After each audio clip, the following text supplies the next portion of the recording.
Marami ang gusto makapagtrabaho sa cruise ship.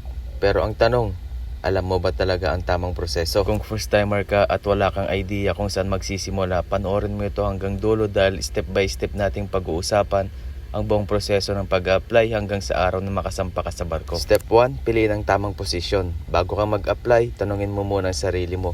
Ano ba ang experience ko? Dahil sa cruise ship, malaking bagay ang related experience. Halimbawa, kung waiter ka sa hotel o sa restaurant, pwede kang mag-apply bilang waiter o assistant waiter. Kung housekeeping naman ang experience mo, pwede kang mag-apply bilang cabin steward o housekeeping attendant. Kung cook ka, pwede kang mag-apply sa galley bilang commie chef o cook. Kung sales ang background mo, may pagkakataon kang makapasok sa retail shops ng barko. Huwag basta mag-apply sa position na wala kang alam. Mas mataas ang chance mong matanggap kung tugma ang experience mo sa ina-applyan mo. Step 2, gumawa ng professional resume. Ito ang unang tinitignan ng recruiter. Dapat malinaw ang mga sumusunod: personal information, contact number, active email address, educational background, skills, training at certification kung meron ka na. Siguraduhin walang maling spelling at totoo ang lahat ng nakalagay. Tandaan, resume ang unang impression mo kahit hindi ka pa nila nakikita. Step 3, ihanda ang basic documents. Kadalasan ang hinihingi ng mga agency ay valid passport, updated resume, NBI clearance, PSA Work Certificate, Diploma o TOR kung meron,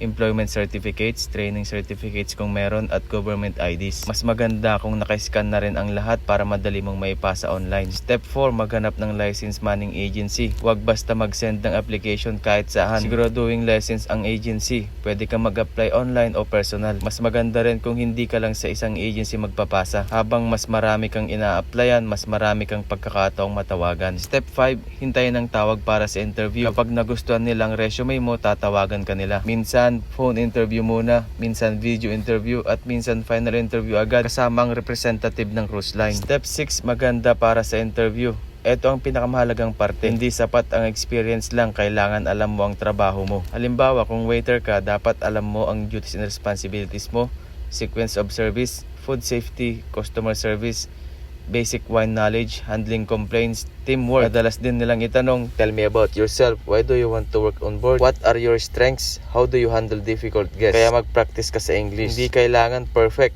Ang importante, naiintindihan kanila at kaya mong ipaliwanag ang sarili mo. Step 7, kapag pumasa ka sa interview, congratulations. Makakatanggap ka ng job offer o letter of employment. Basahin mo itong mabuti. Tignan ang posisyon, salary, contract duration, benefits. Kapag okay ka sa lahat, saka ka pumirma. Step 8, medical examination o PEMI. Pagkatapos ng job offer, ipapamedical ka ng agency. Dito, ichi-check ang buong kalusugan mo. Kasama rito ang blood test, urine test, x-ray, ECG, eye test, hearing test, physical examination. Kailangan fit to work ka bago ka payagang sumampa. Step 9, kumpletuhin ang required trainings. Depende ito sa company. May mga training na kailangan bago sumampa. At kung may kulang kang certificate, sasabihin ito ng agency. Kaya sundin mo lang ang instruction nila. Step 10, visa processing. Kung kailangan ng visa ang itinerary ng barko, tutulungan ka ng agency sa proseso. Minsan sila ang mag-aasikaso. Minsan ikaw ang magpapasa ng requirements. Step 11, pirmahan ng contract. Kapag kumpleto ng lahat, medical, training, visa,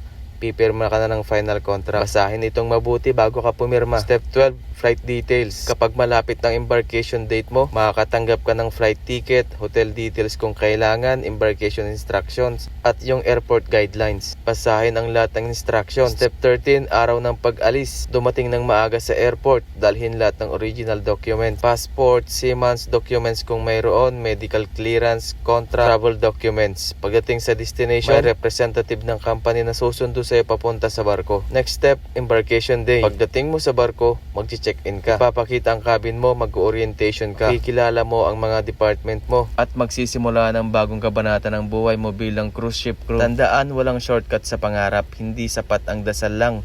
Kailangan samahan ng tamang paghahanda.